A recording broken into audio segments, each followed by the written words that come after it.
안녕하세요. 저는 올해 36살이 되었고 결혼한 지 1년 된 새 신부입니다. 결혼 장사라는 말을 들어보셨나요? 저는 팔려가는 신부가 되는 것이 아니라 결혼을 통해 살을 잡으려고 했던 예전 파혼남에 대한 이야기입니다. 약 4년 전에 대해 얘기하면 이미 저에게는 인생에서 작은 에피소드로 기억되는 사건이지만 그때만 해도 결혼은 안 할 것이라고 맹세했던 만큼 큰 일이었습니다. 파혼남과 이별한 후 3년이 지났을 때 남편을 만나 결혼했어요. 그런데 그때나 지금이나 결혼 준비를 하면서 드는 생각은 우리나라 결혼 문화가 많이 바뀌었다고는 하지만 아직도 참고리타분하다는 것이에요. 남편 쪽은 집을 해오고 여장은 그것에 맞춰 혼수나 예단을 준비해야 한다는 생각은 여전합니다. 하고 이런 소통 문화가 아직도 남아있는 것에는 큰 의미가 있다고 생각해요. 결혼하신 분들이나 결혼 준비를 하고 계시는 분들 중에 예전에는 혼수라고 불렀던 상황을 어떻게 처리하셨는지 궁금해요. 결혼할 때 집은 주로 남성 쪽에서 하는 편이신가요? 대다수의 결혼 전 문제들이 속상한 일이 많이 있었을 것으로 생각해요. 저 또한 그런 경험을 했었어요. 예전에만 듣던 혼수의 고통에서 벗어나고 에너지를 얻은 제 경험을 공유해 드릴게요. 먼저 제 소개를 하자면 저는 6년차 지방 공무원입니다. 또한 2살 더 나이가 많은 결혼한 언니 한 분이 계시고 부모님도 계십니다. 당시에 제게 결혼을 약속했던 사람은요. 스카이 중 하나로 나온 나름 엘리트인데 명문대 출신인 것 치고는 안 풀린 케이스인지 회사 대기업이 아닌 중견기업에서 근무하고 있었습니다. 직장 생활을 한 지 얼마 안 되었기 때문에 모은 돈은 많지 않았지만 사람은 진중하고 성실했어요. 제가 그때 31살로 결혼을 생각한 아이이기도 했고 남편이 될 사람과는 동료 직원 소개로 만나서 사귄 지는 1년이 채 안 되었습니다. 서로 30을 넘은 나이라 독신주의자도 아닌 이상 만나 마마 맞으면 결혼해도 되겠다 싶어서 서둘러 결혼을 했었고요. 저는 얼추 결혼 준비가 되어 있는 상황이었는데요. 솔직히 말해서 남자 측에서 결혼 준비가 이미 마쳤다고 말할 수 없었던 상황이었어요. 그에게는 처음 시댁을 방문하여 인사를 드렸던 날의 이야기를 못하고 갈 수 없네요. 사실 처음 예비 시댁을 방문했을 때의 예비 시어머니께서는 저를 매우 좋아해 주셨습니다. 특히 시어머니는 큰 며느리가 되기에 좋아할 만한 조건이었던 공직에 있는 사람이라는 것에 특히 기뻐하셨던 것 같아요. 예비 시어머니는 제가 경제적인 안정을 얻으면서도 다른 사람들이 떠드는 직업을 선택한 것을 좋아하신 듯했어요. 결혼 후 일을 하면서 돈을 벌면 다른 사람들이 부러워할 만큼 잘하겠구나 라고 이야기해 주셨어요. 아마도 그들은 제 직업에 이러한 시선을 갖게 된 것 같습니다. 음악을 들으면서 단서는 당신이 말씀하신 뒤에 발생한 문제입니다. 직장 생활을 몇 년 동안 하였으며 월급이 얼마인지 물어보셨는데 죄송하다고 대답했습니다. 그러자 상대방은 제 부모님의 얼굴에서부터 시작해 아버지의 연봉은 얼마냐 하며 집에 빚이 있는지 동생들의 직업이 무엇이고 연봉은 얼마나 받는지, 따로 모아둔 돈이 얼마나 되느냐고 조사하는 듯한 질문을 하였습니다. 이러한 질문 때문에 저는 어떠한 호구조사를 받으러 온 줄 알았습니다. 이러한 불편한 질문에 일일이 대답하기 어려운 제 집안의 재정 상황이나 동생의 연봉 등에 대해 피하였습니다. 그러자 그 부분이 상당히 건전해졌습니다. 하실 때요, 결혼 준비를 하려면 확실하게 알아야죠. 면서 감추지 말고 좋겠어요. 옆에서 남자친구가 말리지 않았다면 동생이나 사촌, 팔촌까지 호구조사를 할 것 같았어요. 결혼함과 집은 어디서 얻을 예정이냐고, 가능하면 우리 아들 출퇴를 힘들지 않게 근처에서 얻었으면 좋겠어요. 어머니께서 신혼집은 제 친정에서 조그만한 아파트를 제 명의로 해주셨으니 거기서 살 거예요. 저랑 오빠 직장도 멀지 않고 제가 집을 해간다는 말에 예비 시모는 얼굴에 웃음꽃이 피었어요. 정말 대놓고 말해요. 보통 집 구입은 대개 남성 쪽에서 해주는 경우가 많다고 하더라도 여성들이 돈을 부담하는 경우가 많은데 목돈을 제공하지 않을 것이라고 생각하셨나 봐요. 너무 신난 모습을 보이셨더라고요. 세상에, 정말 운이 좋았네요. 하지만 어떻게 집을 가져야 할지 고민을 많이 했던 것 같아요. 처음부터 이렇게 출발을 했으니 금방 부자가 되겠네요. 이건 다 우리 아들을 위한 폭이라고 생각해야겠어요. 몇 평짜리인지 되도록 새로운 집이면 좋겠는데요. 아, 혹시 집에 대출 2개가 남아있는데 그 아파트는 제가 27살 때 부모님 지원으로 1억 원 정도를 받아 제가 모은 7천만 원을 보태어 4억 원에 구매한 거였어요. 대출이 남아있는 집은 약 2억 정도가 남아있는 집이었습니다. 그래서 제가 있는 그대로 말씀드렸죠. 그랬더니 예비 시모가 하는 말이, 그래, 2억이 생각보다 많이 남아있네. 결혼하게 되면 대출을 같이 상환해야 하니 공동명의를 하는 게 어떨까요? 이렇게 말씀하셨지만 그때 제 생각에는 그 집에는 남자친구의 돈도 들어간 곳도 없고 우리 부모님의 돈으로 구입한 집이었기 때문에 공동명의로 변경하는 것에는 어려움을 느꼈습니다. 그래서 우리 부모님이 계시는 상견례 자리에서 상의하시는 것이 어떨까요? 이렇게 말했습니다. 그렇게 할 경우 우리 아들이 모은 돈이 많지 않은데 결혼 준비로 2년 동안 모두 써야 한다고 합니다. 난 그런 결제를 참여하지 않을 거야. 우리 집이 많은 돈을 내줄 능력도 없고 우리 아들이 앞으로 돈을 벌어온다는 게 생각만 해도 앞이 어두운데 잘 생각해봐. 나는 공동명의로 하는 게 맞다고 생각해? 그러다가 이러다라고 했습니다. 처음 시댁을 방문해서 인사하는데 이런 분위기인가요? 난 찜찜한 기분으로 남자친구 집에서 떠났어요.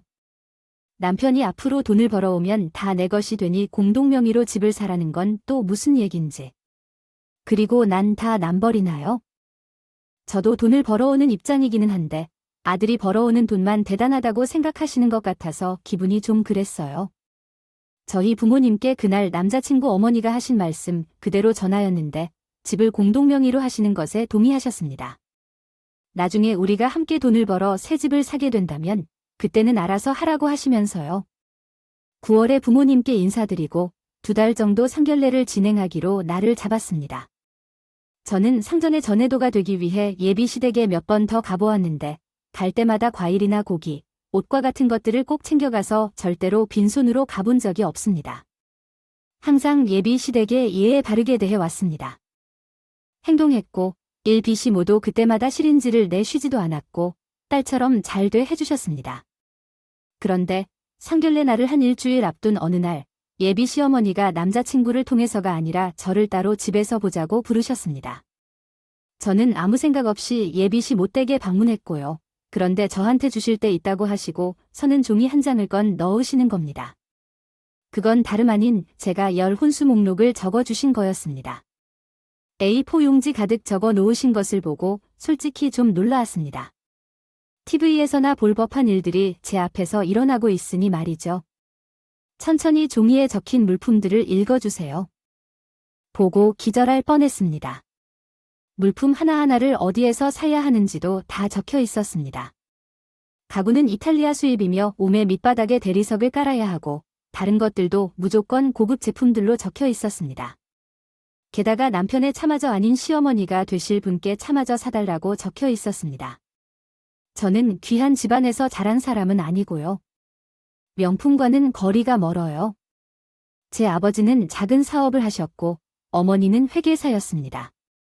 지금은 두 분 모두 4년 전에 은퇴해 작은 상가 건물에서 받은 월세로 생활비를 마련하고 있습니다. 노후 준비도 완료되어 있으시고요. 저희 집은 가난한 집은 아니지만 그래도 특별한 것 하나를 내세울 정도로 부유한 집은 아니에요. 없는 집에서 잘나서 여태까지 입어주시고 먹이주시고 보살펴주신 부모님께 결혼하는 것까지 진심으로 고마워하지 않아서 공무원으로 일하는 직업이 없었고 저도 그런 박봉으로 열심히 저축했습니다. 물론 친정에서 감사하게도 집을 해주시는데 도움을 주셨지만 제 능력으로는 저희 시어머니가 요구하시는 대로 집안을 꽉 채울 수 없었습니다. 생각나는 대로 적어봤지만 어차피 너희가 집이 24평이라 너무 좁은 것 같아서 너무 좋은 걸로 채우려 하고 있구나. 그래도 신혼집이니까 깨끗하게 리모델링해야 들어갔을 때 좋을 텐데. 최근에 우리 아들 학벌과 비슷한 신부가 만난다면 이보다 더 나을 수 있으니까.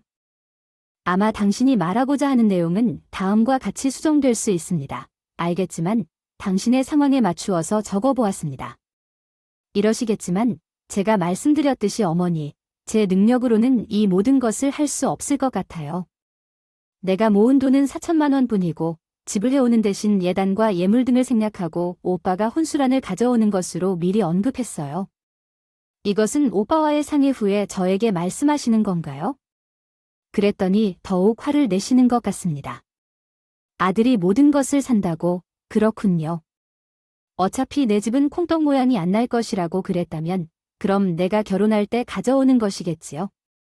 혼수란까지 다 해야 하는 것이 아닌가요?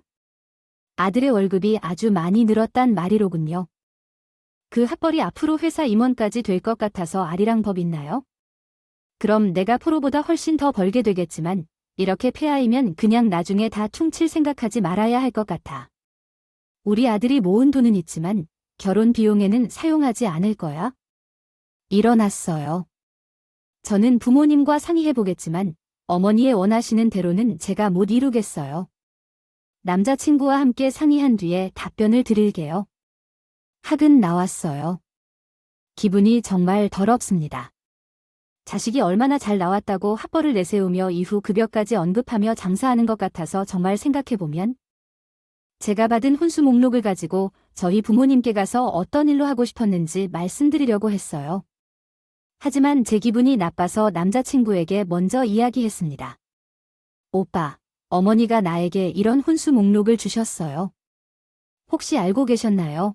제가 물으니 남자친구는 황당한 표정으로 종이를 보고 말했습니다. 아, 정말 우리 엄마 못 말리겠다. 나한테 분명 그렇게 하지 말라고 했는데 또 따로 부르셨다고. 이건 어떻게 처리할지 엄마에게 확실히 말해서 안 하도록 할 거야. 그러니까 걱정 말고 우리 상전의 준비랑 결혼 준비 열심히 하자. 어머니와 혼수 문제를 확실히 정리하기로 했다는 말에 저는 한 번 더 그 말을 믿어보기로 했고 그 후 혼수 문제로 예비 시어머니께 연락한 적이 더 이상 없었어요. 그래서 그 문제는 남자친구가 확실히 선을 그어버리겠다고 생각했었습니다. 하지만 그게 끝이 아니었어요. 상견례 날에 온 가족이 모인 자리에서 제가 몰랐던 예비 시어머니의 모습을 발견할 수 있었어요. 예비 시어머니는 그날 저를 시어머니로 거절한 것이 기분 나쁘셨다면서 그것을 우리 부모님을 만나는 자리에서 티를 내셨더라고요. 상단에서 그날날에 양가 부모님을 만날 때 일반적으로 고개를 숙여서 인사를 하는 것을 생각하시나요? 게다가 그것은 어렵지 않은 자리라 할지라도 어려운 자리일 수 있어요. 다른 때보다 더 예의를 차리는 것은 당연한 일이죠. 그러나 우리 예비 시모와 부모님이 고개를 숙여 처음 뵙겠다고 인사를 드리는데 국가맨 하시네요. 저는 제가 잘못 본 줄 알았습니다. 그러나 그것만이 아니었어요. 보통 상견례에서는 자기 자식이 얼마나 못났는지나 상대 자식들이 얼마나 잘 났는지 말하지 않나요? 우리 부모님이 예비 시어머니에게 우리 딸이 많이 부족하니 잘 가르쳐주세요 이러니까 남자친구 어머니가 그래야죠 이러시더군요. 또한 부모님이 남자친구를 언급하면서 너무 잘생겼다고 칭찬한다. 그렇게 말하니까요. 우리 아들은 어디서든 손색이 없습니다. 솔직히 말하자면 신랑 후보가 이 정도면 어떤 것도 받아들일 수 있죠. 여기가 끝이에요. 돌아오는 반응은 없었어요. 그 상황 속에서 우리 아들은 공부만 하다 보니 무엇이 중요한지 잘 모르겠다는 겁니다. 요즘은 키가 작은 철문하더라고 하는 게 많이 다르죠. 당신의 따님은 어떤 대학에서 졸업했다고 들었는데도 공무원을 하고 있으니 괜찮다고 결혼을 승낙한 거죠. 우리 아들 정도면 비록 만나서 바로 결혼해도 충분할 거예요. 그 말을 듣고 저는 내 뒤를 의심했어요. 처음에는 우리 부모님도 상대방 아들이 잘난 사람이라 생각했었는데요. 적당히 맞장구를 쳐주셨지만 그런 말까지 들으면서 기분이 좋을 리가 없어요. 뭔가 싸해 보이는 느낌이 들고 이건 아니라고 생각하지만 어색한 분위기 속에서 예비 시어머니께서 웃으시면서 말씀을 하셨습니다. 저희 집에 새 식구를 맞이하는 거라면 너에게도 말씀드릴 게 있어요. 세아 씨, 가시지 않으시면서도 우리 아들의 아침과 저녁 식사는 꼭 집에서 준비해드리며 우리 아들이 알레르기 체질이어서 밖에서 음식을 먹으면 바로 반응이 나타나니까요. 그리고 일주일에 한 번씩은 꼭 우리 집에 오셔서 시간을 보내셨으면 좋겠습니다. 명절이나 특별한 날도 마찬가지예요. 이 말을 듣고 저희 엄마는 약간 당황한 표정으로 어떻게 대답해야 할지 고민하시다가 갑자기 조용해지셨습니다. 끼어들어 대답했어요. 언니는 처음부터 예비 15살의 언행을 보고 표정이 안 좋았어요. 아마 제가 대답하기 어려운 상황인 것 같더라고요. 말씀 중에 죄송합니다만 제부가 될 사람도 손이 있고 발도 있는데 왜 제 동생이 밥을 차리고 설거지도 해야 하는 건지요? 솔직히 말하면 동생도 지금 돈을 벌고 있고 맞벌이를 하기도 하는데 왜 그 친구분은 차리는 밥상만 받아야 하는 건지 모르겠네요. 반대로 제부가 제 동생에게 밥을 차려줘도 되지 않나요? 제가 밥을 주면 손도 불러주는 것도 아닌데요. 동생이 해주는 밥상만 받고 손 하나 까딱도 안 할 거라고 했거든. 대답 좀 해봐. 아이고. 그러니까 당연히 아니라고요. 엄마도 나에게 밥을 안 쳐주는데 왜 이러는 건가요? 그러더라고요. 그래서 예비 시모 얼굴이 빨개지셔서 아무 말씀도 못 하시더라고요. 그리고 언니가 예비 시모한테 물어보았어. 일주일에 한 번씩 시댁에 방문해야 하나요? 예비 시모는 이제 며느리도 딸이니까 시간을 잘 보내는 게 좋지 않을까 생각해요. 처음 결혼했을 때는 자주 보는 게 좋겠지 않나요? 좋을 것 같아 그러면 됩니다. 이런 어려운 길을 이 딸 같은 며느리가 갔네요. 혼자 있어요. 혹시 실례가 아니라면 신호돌 되신 분께 일주일에 한 번씩 시댁 방문하시나요? 그래서 물어보니 아니라고 하셨어요. 그쪽 예비 시댁도 왜 엄마가 자꾸 세운 일을 시집살이 하려고 하는 여고민을 망설이며 말했어요. 그때부터 우리 언니는 이미 결혼을 아니라고 생각한 모양이었어요. 그리고 동생도 부모가 있는데 왜 시댁에만 머물러 있길 바라는 생각을 하지 마세요. 사돈 때 딸이 친정에 못 가고 시댁에만 머물러 있으면 즐거우실까요? 이렇게 말했습니다. 그 시절 남자친구 아버지께서는 당황하시면서 말씀하셨습니다. 내 뜻은 이 사람과 달라요. 저는 그렇게 생각하지 않으니 너무 마음 쓰지 마세요. 말씀하시며 옆에서 예비 시모가 팔꿈치를 대며 아버지야, 꿀을 쿡해요. 치시더라고요. 라고 이야기했습니다. 그때부터 이건 아니야 라는 생각이 저에게 강하게 다가왔고 우리 부모님은 예상 심한 말은 하지 않지만 표정만 보아도 무슨 의도인지 알 수 있었습니다. 그러던 중 예비 시모의 다음 말이 더욱 황당했습니다. 새아이가 갖고 신혼집을 해올 거라고 들었어요. 그 집에는 아직 퇴출이 끼어 있어요. 함은 둘이 같이 갚아야 하는 건데요. 명의는 공동으로 못해 주시겠다고 하셨어요. 제가 들은 바로는 평수도 24평이라고 했는데 나중에 아이가 태어나서 키를 고려하면 집이 너무 협소할 것 같아요. 그리고 공동명의도 아니고 새아기 명의로 할 거라고 하는데 저는 그렇게 할 건지는 의문이 듭니다. 우리 아들은 학벌도 좋고 회사도 좋아서 잘 다니는데 아무래도 우리가 믿지 못하는 결혼 같아요. 대개 따님에게 솔직히 마음에 안 들지만 우리 아들을 보자마자 하락하는 것인데 다시 생각해봐야겠어요. 이렇게 말씀하시는데 옆에 예비 시아버지는 얼굴이 찡그려지면서 이 결혼은 파투구나 하는 표정을 지으셨다. 남자친구의 얼굴이 완전히 저주받은 듯이 되어서 정말 그만하라고 말하려고 하는데 우리 부모님이 계셨기 때문에 진정한 화를 내지 못하는 상황이 되었어요. 우리 집은 어때요?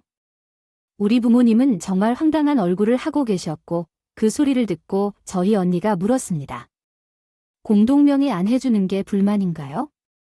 그러면 저희 같이 만에 가고 혼수를 해야겠어요. 그렇다면 그 집에서는 대출 없이 34평 자가를 해올 수 있나요? 그리고 제 동생에게 예물은 다이아몬드를 모두 맞춰주실 건가요? 그랬더니 제 집 상황이 어려워서 도와드리지 못합니다. 다음과 같이 수정하겠습니다. 이렇게 말씀하시는 거죠. 언니가 그럼 다이아는 됐고요. 제 동생 차를 외제차로 바꿔주시죠. 저희가 해줄 테니까요. 그랬더니 차는 남자가 있어요. 직접 여자가 차가 있어 정보가 필요할까요? 이름을 솔직히 말해주시거나 얘기해도 괜찮아요. 말 나온 김에 다 하겠습니다. 사돈 때 그대 따님 우리 집에 시집 오면 우리 집 성씨가 지내나 하는 거고 우리 집이 귀신 되는 건데 아까워하지 마세요.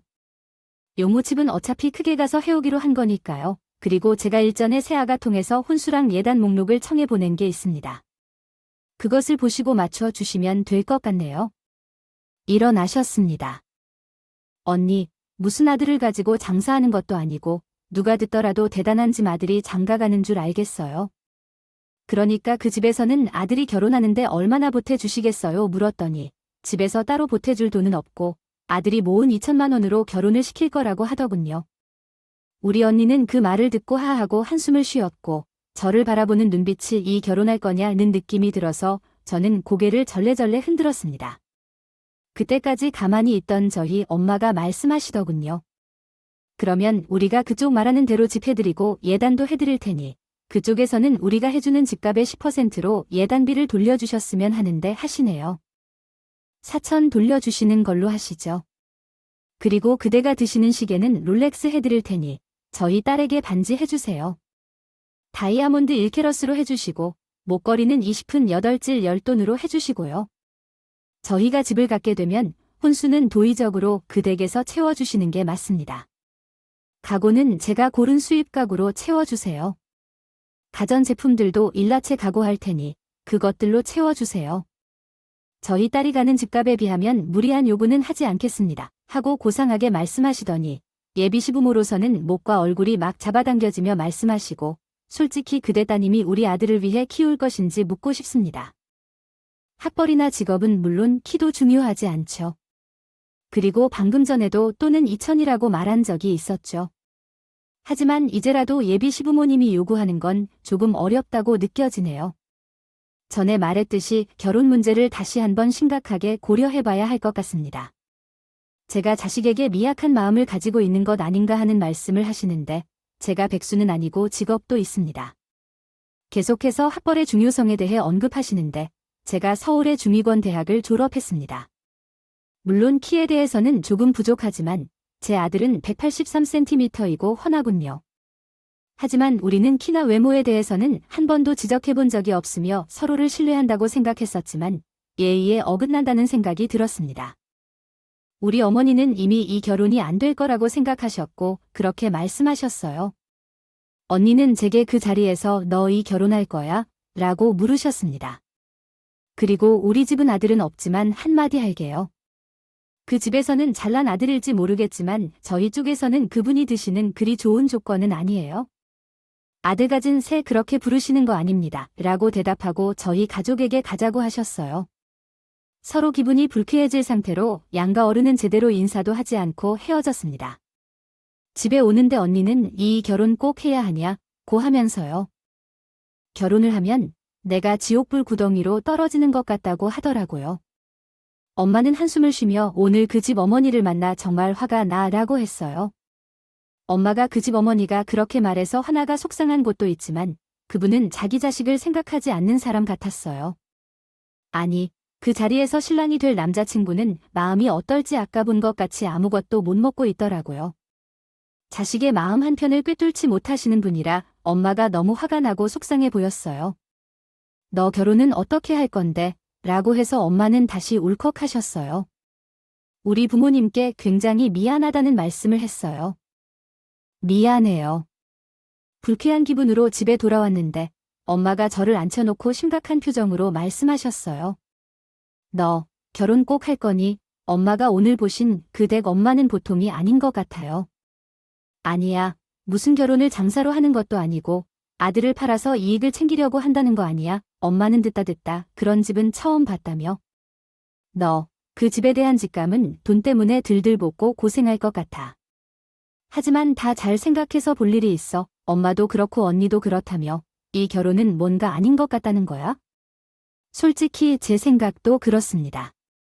신보가 우리 집에 나타낸 예의 없는 언행을 생각하면 어떤 일로 하고 싶었던지 당장 결혼은 아닌 게 좋을 것 같아요. 두 명의 의견 중에서 가장 중요한 것은 무엇인지 알고 싶어요.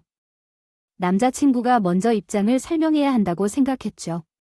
부모님 앞에서는 울지 않았지만 그날 집에 돌아와서는 혼자 밤새 울었습니다. 어린 나이에 결혼한다 말한 적도 없었고 나름 똑똑한 척하며 결혼 의사를 밝힌 것뿐인데 가족들 앞에서 그 모습을 보여줬던 게 부끄럽고 죄송했어요. 남자친구를 좋아하지만 제 자신을 우선으로 사랑한다는 것이요. 얼마나 남자친구를 좋아하든 그런 시어머니를 감당하고 살 생각이 들지 않았기 때문입니다. 그렇기 때문에 무리한 요구는 수용할 생각이 없었고 상대방의 가족으로부터 그토록 무시당하는 것이 어떻게 된 일인지 밤새 생각했습니다. 곱씹고 또 곱씹어 봤지만 모르겠더라고요. 대체 그 집안이 얼마나 잘난 것인지 나한테 그런 욕을 할 수 있는 이유가 뭘까요? 아무리 생각해봐도 이유가 잘 이해되지 않아서 그 사람은 왜 그렇게 번듯하고 예의 바르고 착한지 생각해보면서 그 집도 이럴 것이라고 철석같이 믿도록 만들어졌던 것이 정말 혼란스러웠어요. 하지만 귀하고 예쁜 가정에서 자란 저가 이런 일을 당하는 것은 부모님에게 상처를 주는 일이 필요 없다는 결론에 다다랐습니다. 그래서 남자친구에게 간단하게 결혼을 하지 않기로 하는 것이 좋을 것 같다는 메시지를 보냈습니다. 전화와 문자로 소란이 났지만 그냥 무시하기로 했어요. 당분간은 그 사람도 보고 싶지 않아요. 며칠 고민 끝에 결국 저는 큰 결심을 하고 부모님께 말씀드렸습니다. 엄마, 아빠, 결혼은 없이 할 거예요. 라고요. 그 사람한테도 말씀을 전했어요. 지금 이런 결정을 내리는 것이 현명한 일인 것 같아요. 이렇게 말하자 부모님의 얼굴에는 눈물이 왈칵 나오더군요. 펑펑 울면서 말씀하자 부모님께서는 그래, 우리 딸이 이렇게 결정했으니 우리도 믿겠다. 내가 현명한 선택을 한 것 같아서 하면서 묻지 않으셨습니다. 그 이후로도 남자친구에 대해 묻지 않으셨어요. 그리고 얼마 후에 남자친구를 만났는데 그는 저에게 찾아와서 무릎을 꿇고 사과했어요. 미안해하고 자기 떠나게 하려는데 말을 걸었는데 이미 내 마음은 차갑게 식은 상태였어요. 전 남자친구는 그날부터 매일 수십 번씩 전화해서 제 마음을 되돌리려고 했고 참지 못해 제가 핸드폰 번호를 바꾼 후에도 집 앞에 나타나서 제게 더욱 매달렸어요. 난 진짜 미안하고 아니 우리 엄마가 너한테 그런 말을 한 것도 내 잘못이야. 아, 내가 애초에 엄마가 그런 식으로 나올 줄 알았으면 너에게 안면도 나누지 않고 혼자 결혼했을 거야. 우리 쪽에서 무조건 잘못했으니까. 너만 눈 감아준다면 우리 처음부터 다시 시작할 수 있어. 남자친구는 자기가 엄마와 사이에서 중재를 못한 잘못도 있다며 미안하다고 했을 때 오빠, 나는 더 이상 할 말이 없어 라고 말했습니다. 결혼이란 게 둘이만 좋다고 할 수 있는 게 아닌가 봐. 둘이 좋다고 해도 오빠 엄마 얼굴 영영 안 보고 살 것도 아니잖아 라고 말했습니다. 남자친구는 네가 결혼할 때까지만 좀 눈 감아주고 어머니랑 잘 지내는 척이라도 할 수 없을까? 일단 결혼하고 남은 내가 그 다음부터는 네가 하자는 대로 다 할게 라고 하였습니다. 그러자 나는 오빠 어머니하고 잘 지내기가 어려울 것 같아. 결혼하고 나서 난 어머니라 연이라고 말했습니다. 끊으라고 하면 그렇게 할 거예요. 나는 평생 오빠와 어머니 때문에 힘들겠죠. 생각하면 눈앞이 깜깜해져요. 이제 찾아오지 말아줬으면 하는데 오빠도 좋은 사람 만나서 이별을 고했습니다. 그래서 저희는 헤어지기로 했어요. 어려운 일이 있어도 끝까지 함께할 줄 알았던 전 남자친구는 자신의 엄마의 물에 암을 직면했고 끝까지 엄마와의 인연을 끊고 살 테니 너와 결혼하겠다는 말은 하지 않았습니다. 결국 저랑 파혼을 선택했죠. 그냥 평생 어머니와 둘이서 잘 살았으면 좋겠다고 생각했습니다. 그 후로 우리 아빠께서 전 남친 아버님께서 몇 번 전화가 오는 듯 했지만 우리 아빠께서 우리 딸이 결정한 일이니 우리도 번복은 없다고 하셨어요. 저는 그 사람과의 결혼이 이루어져 마무리되었습니다. 그 결정은 모든 것이 상대방의 안내로 한 달 안에 이루어지고 결정되었다. 결혼 약속을 해서 인연이라 생각했는데 그 결과는 악연이 되었습니다. 그 사람이 연락을 끊으면서 내 마음도 편해졌고 주변 지인들에게 결혼 소식을 전하게 되었습니다. 다행히 소수의 사람들만 그 사실을 알고 있었고 청첩장을 보내지 않아 다행히 기회 없이 넘어갈 수 있었습니다. 그런데 한 달이 조금 지난 뒤 그 사람의 어머니가 전화를 했습니다. 처음에는 전화를 받지 않을까 고민했지만 계속 전화가 걸려오길래 어떤 말을 하는지 궁금해 들어보기로 했습니다. 그러자 갑자기 그 사람의 어머니는 저를 만나고 싶다고 했습니다. 일하러 오시다가 근무하는 곳 근처로 오시겠다고 하셨다면서 하지 말라고 했지만 들어주지 않으셨어요. 그래서 어쩔 수 없이 보기 싫은 그분을 만났습니다. 내 얼굴을 보더니 그러시더군요. 너도 얼굴이 말이 아니구나 라고 말했지요. 아들이 너랑 결혼 못하게 됐다고 난리를 치고 나를 안 보겠다고 했는데 너도 그럴 생각이니 그러니까 이미 그 사람과는 결혼 안 하는 걸로 결론했어요. 더 이상 할 말도 없고 그대가 들한테 잘 어울리는 딱 맞는 배필구에서 장가 보내길 바래요. 저도 바라세요.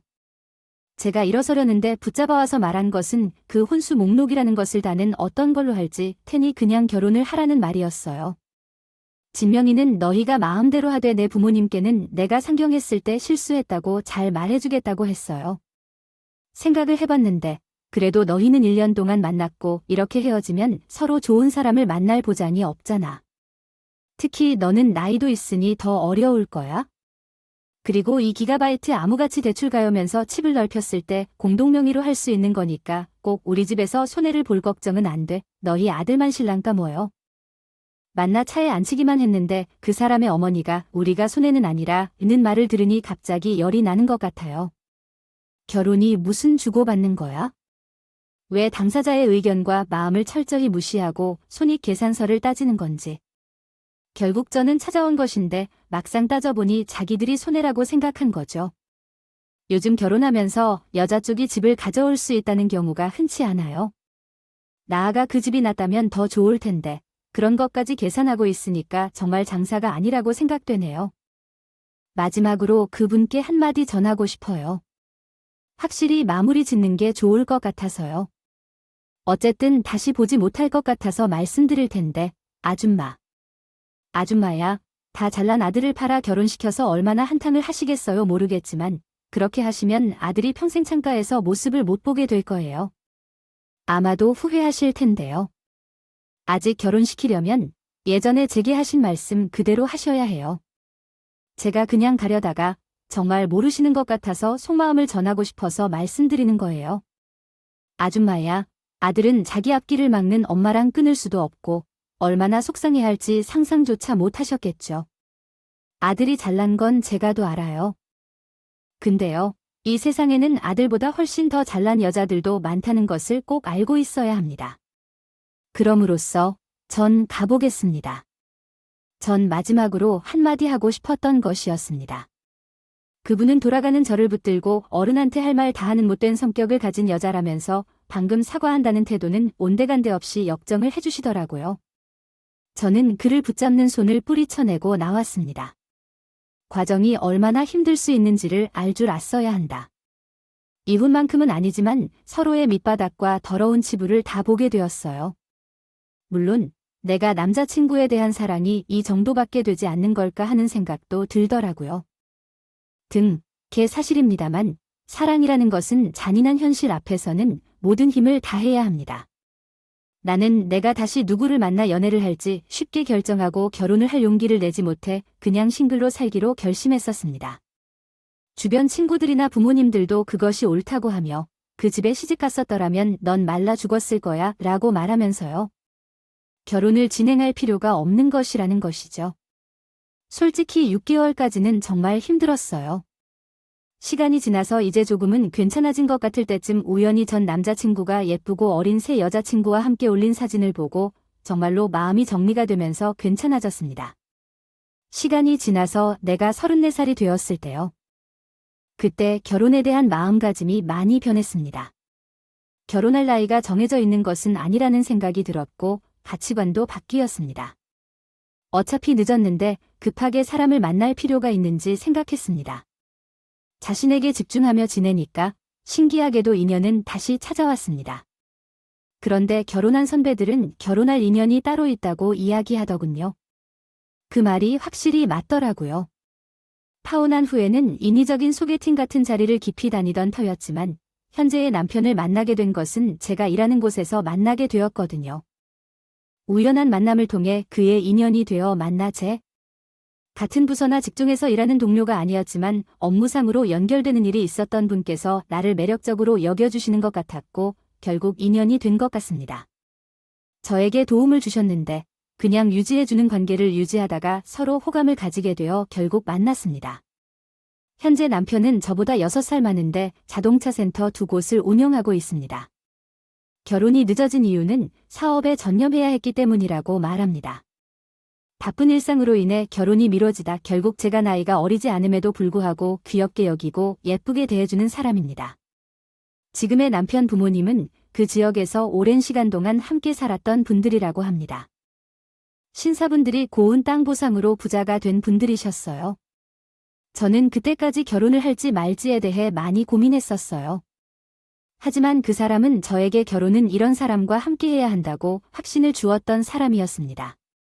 타워 사경험이 있었기 때문에 새로운 사람을 만나는 것은 제게 모험이었어요. 실패 경험이 있기 때문에 다른 사람을 만날 때는 이전보다 더 까다로워진 것 같았어요. 결혼을 결심한 후에도 그렇게 마음을 굳힌 뒤에 상대편 집안과의 인사를 교환하고 의견을 나누는 과정을 거쳤습니다. 하지만 지금의 남편의 부모님, 특히 시어머니는 내가 상죽한 사람과는 매우 다르셨습니다.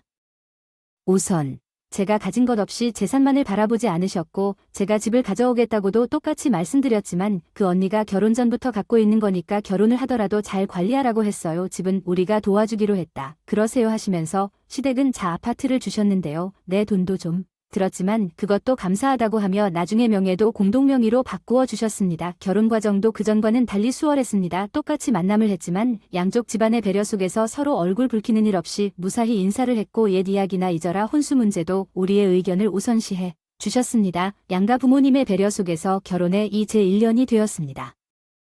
저는 즐겁게 살고 있습니다. 그리고 정말 감사하게도 제가 가지고 있던 집이 거의 3억이 넘게 올랐어요. 저는 파운드 후에 다시는 그런 똑같은 과정을 겪으며 결혼하고 싶은 생각이 없었지만 제 걱정에 무색하게도 아니면 정말 결혼할 인연이라서 그랬는지 전 남자친구와 같은 일은 겪지 않았습니다. 똥차 가고 벤츠 온다는 말이 정말 맞는지 다시는 좋은 사람 만나지 못할 것 같았지만 더 좋은 사람을 만나 결혼하게 되었거든요. 제 결혼에 대해 어떻게 생각하시나요? 나이가 있어서 마음을 비우고 있었지만 이렇게 좋은 사람을 만나 늦게 결혼해서 더 잘 살 수도 있다는 것을 말씀드리고 싶었어요. 결혼을 하지 않은 미혼 여성분들도 있다는 것을 알고 계시면 좋을 것 같아요. 인생의 목표가 결혼만큼 중요한 것은 아니에요. 저는 결혼을 했지만 솔직히 결혼을 하지 않아도 괜찮다고 생각해요. 결혼 전에 상대방의 집 분위기도 잘 살펴보시고 신중한 결정을 내리시길 바랍니다. 이 이야기가 여기까지예요. 길게 들어주셔서 감사합니다.